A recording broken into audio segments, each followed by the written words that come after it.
इस एपिसोड के स्टार्ट में नरेटर हम लोगों को बता रहा होता है इमरजेंसी सेंटर में टोटल 3 सेक्टर बांटे गए हैं। हर एक सेक्टर में 9 नर्स, एक स्पेशलिस्ट, 2 रजिस्ट्रेशन और एक इंटर्न की टीम होती है। सबसे पहले जब कोई नया मरीज आता है तो नर्स इंटर्न को बुलाती है और इंटर्न द्वारा यह निर्धारित करने के बाद रोगी को किस डिपार्टमेंट में भेजना चाहिए वह बेसिक उपचार करता है और उसके बाद उसे अलग अलग डिपार्टमेंट में भेज देता है। फिर हम लोगों देखते हैं कि आज हॉलीडे हुआ था, इसलिए इमरजेंसी सेंटर में मरीज भारी मात्रा में आए थे। फिर हम लोग देखते हैं एक लेडीज किसी डॉक्टर से बताती है, जैसा मैंने कहा मेरा बच्चा जब भी सांस लेता है तो घर आने की आवाज आती है। वह डॉक्टर बताता है मुझे लगता है कि वह फिलहाल ठीक है, सबसे पहले हमें इसे जांच करना चाहिए। मुझे सबसे पहले बच्चों के डिपार्टमेंट से संपर्क करना चाहिए। वह लेडीज बताती है डॉक्टर मैं क्या करूँ। वह रोता रहा है। तभी जून वहाँ पर आता है और कहता है मेरा मानना है कि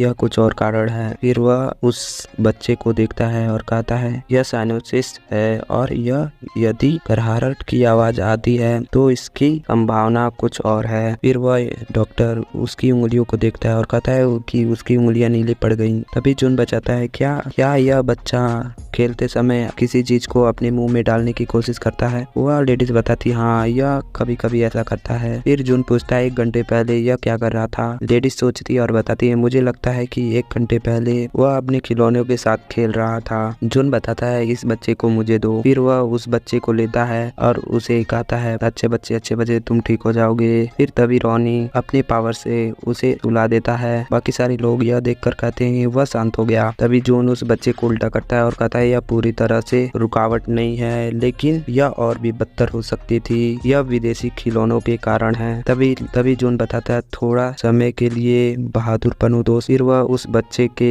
पीठ पर कुछ करने लगता है जिससे उसे खांसी आती है और खांसते खांसते उसके मुंह से एक प्लास्टिक का टुकड़ा निकलता है। वह लेडीज बताती है आपका बहुत बहुत धन्यवाद डॉक्टर। जून बताते है यदि इस बच्चे के अंदर और भी प्लास्टिक के टुकड़े हो सकते हैं तो तुमको एक्सरे करा लेना चाहिए। यह पर्सन बताती है ठीक है डॉक्टर। तभी यह डॉक्टर बताता है जून से बच्चों के डिपार्टमेंट में सूचित करने के बारे में क्या। जून बताता है इसे सूचित मत करो, यह पहले ही ठीक हो चुका है। जून बताता है उस लेडीज से कृपया मेरे साथ आइए, मैं आपको एक्सरे रूम तक ले जाता हूँ। वह लेडीज कहती है ठीक है डॉक्टर। यह इंटर्न सोचता है क्या वह सचमुच मेरे जैसा एक इंटर्न है। तभी जून को एक पर्सन बताता है इंटर्न यहाँ पर आओ। तभी हम लोग देखते हैं यह डॉक्टर जू होता है और बताता है क्या तुम्हारी बारी रात में नहीं है। जून बताता है हाँ। डॉक्टर जू बताता है जैसे मैंने तुमसे कहा था तुम जाकर आराम क्यों नहीं करते। जून बताता है मैं वहाँ पर घबरा रहा था और वहाँ पर बोर हो रहा था, इसीलिए यहाँ पर चक्कर लगाने के लिए आ गया। डॉक्टर जू बताता है तुम कुछ ज्यादा काम नहीं कर रहे हो, तुम्हें आराम करना चाहिए। डॉक्टर जू अपने मन में सोचता है कभी कभी उसके जैसे साथी भी होते हैं जो काफी इमोशनल होते हैं। डॉक्टर जू बताता है बहुत अच्छा, लेकिन अगर कल तुम्हें झपकी आ गई तो मैं तुम्हें जाने नहीं दूंगा। जून बताता है हाँ मुझे झपकी नहीं आएगी। तभी एक लेडीज बताती है डॉक्टर जू आप कहाँ हैं, जल्दी यहाँ आए। डॉक्टर जू वहाँ से जाते हुए कहता है मैं वास्तव में काफी प्रसिद्ध हूँ, लेकिन यह लड़कियों के बीच में होता तो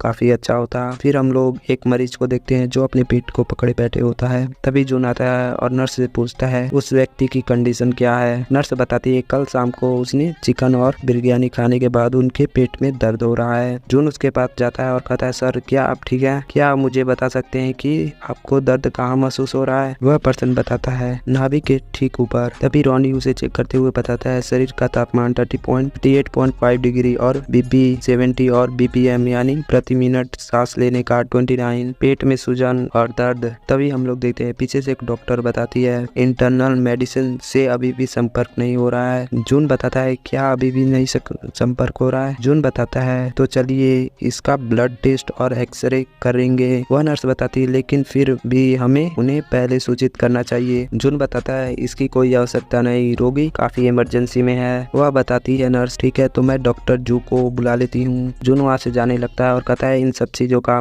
ध्यान मैं रखूंगा। जून वहाँ पर किसी मशीन को ले आता है और बताता है रॉनी बताता है तुम इस मशीन को चलाने जा रहे हो, ठीक है मैं इसका प्रोग्राम तुम्हारे दिमाग में सेट कर रहा हूँ। जून कहता है इतना ठीक है।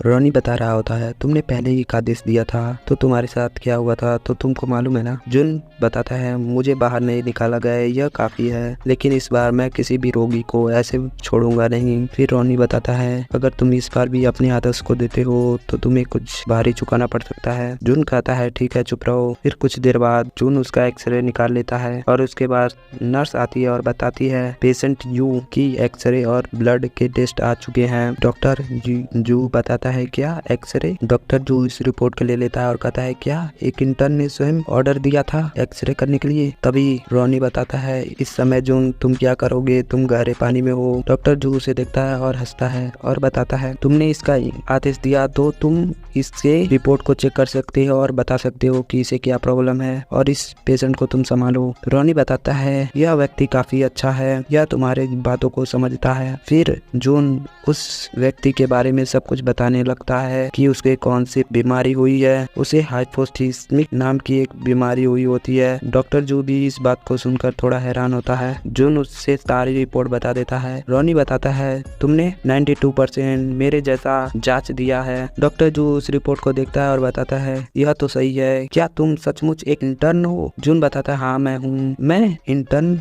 मेडिकल को बताने जा रहा हूँ। डॉक्टर जू अपने मन में सोचता है मैं 3 साल से यहाँ पर हूँ, लेकिन यह निर्णय लेना मेरे लिए आसान नहीं होता। इस बारे में एक नया व्यक्ति कैसे सोच सकता है, यह काफी इंटरेस्टिंग है। फिर जून कॉल को उठाता है और इन सभी रिपोर्टों के बारे में बता रहा होता है। सामने वाले पर्सन बताता है मुझे खुद को दोहराने पर मजबूर मत करो, मरीज से पूछो कि क्या वह हमारे हॉस्पिटल में किसी को जानता है। यह पर्सन बता रहा होता है ऐसा। फिर यह पर्सन बताता है वो ठीक है, आज ही वह दिन है जब इंटर्न बदल दिया जाता है ना। परेशान हूँ कि मुझे हर महीने वही बात दोहरानी पड़ती है। यह बताता है सुनो, यदि आपको कोई इंटरनल मेडिकल का कोई पेशेंट मिलता है तो सबसे पहले यह बात पूछना कि वह हॉस्पिटल में किसी को जानता है कि नहीं। यह डॉक्टर बताता है हमारे पास इंटरनल मेडिकल वार्ड में कोई कमरा नहीं है, इसलिए यदि वे कहता है कि वह किसी को नहीं जानता है तो तुम उसे कह देना दूसरे हॉस्पिटल में चला जाए और यह बात अदर इंटर्न को भी बता देना। जून पूछता है हम क्या करेंगे रोगी के बारे में। यह पर्सन बताता है तुम्हारा क्या मतलब,